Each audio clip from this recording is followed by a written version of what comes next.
Ok, bonjour et bienvenue sur notre chaîne. Aujourd'hui dans cette vidéo, on continue avec notre leçon sur la résolution des équations du premier degré dans R. Donc reste jusqu'à la fin de la vidéo parce que nous allons essayer d'expliquer ceci de la manière la plus simple possible à travers un exercice d'application. Dans l'exercice, on demande donc de résoudre dans R. On commence donc avec la première équation, x plus 2 égale à 5. On commence donc avec la solution. On recopie déjà notre première équation qui est x plus 2 est égal à 5. Donc, le but de l'exercice ici, c'est de trouver la valeur de x qui vérifie notre équation. Pour ce faire, on regroupe les x avec les x, les nombres avec les nombres. Le plus 2 ici va traverser dans l'égalité pour aller à droite. Lorsque ça va traverser l'égalité, ça va changer de signe, ça va devenir tout simplement donc moins 2. C'est que notre équation devient tout simplement ici x sera donc égal à, droite nous on avait à 5, donc on aura 5 moins 2. On calcule, 5 moins 2 c'est 3, donc x est tout simplement donc égal à 3.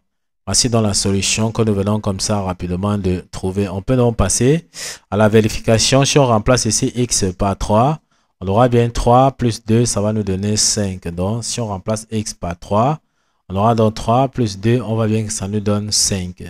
On voit que ça valide bien notre équation. On passe donc à la deuxième question. 3x moins 5 est égal à 2x plus 3. On recopie dans l'expression ici. On aura 3x moins 5 est égal à 2x plus 3. Le but de l'exercice toujours, c'est de trouver la valeur de x qui vérifie l'équation. Comme on a dit tout à l'heure, on regroupe les x avec les x.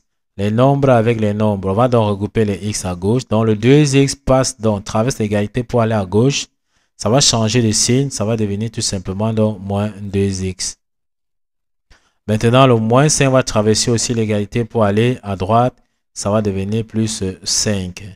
Notre équation devient donc 3x. Donc on regroupe les x avec les x. On aura 3x moins 2x sera donc égal. À droite nous on avait à 3. Donc on aura 3 plus 5. On calcule les x avec les x. 3x moins 2x, ça nous donne x. On calcule 3 plus 5, ça nous donne 8. Donc x est égal à 8. Donc, voici la solution de l'équation que nous venons comme ça de trouver. Ok. On passe donc à la troisième question. Ce qu'on va faire, on va donc essayer d'effacer le tableau. Et on invite donc ceux qui ne sont pas encore abonnés à la chaîne de s'abonner, de liker la vidéo et de partager la vidéo aux proches et amis pour les aider aussi. Et ne pas surtout oublier d'activer la cloche de notification pour ne pas manquer nos prochaines vidéos. On continue donc avec la troisième équation ici qui est, on recopie.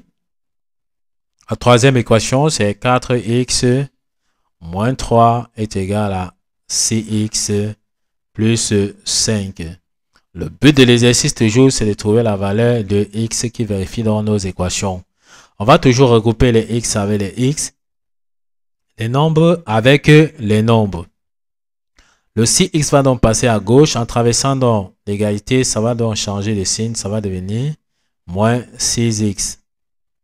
Le moins 3 va changer, donc va traverser aussi l'égalité pour aller à droite.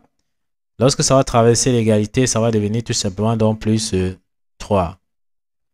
Une fois qu'on a donc compris ceci, ça veut dire que notre équation devient, on regroupe les x avec les x, 4x moins 6x sera donc égal.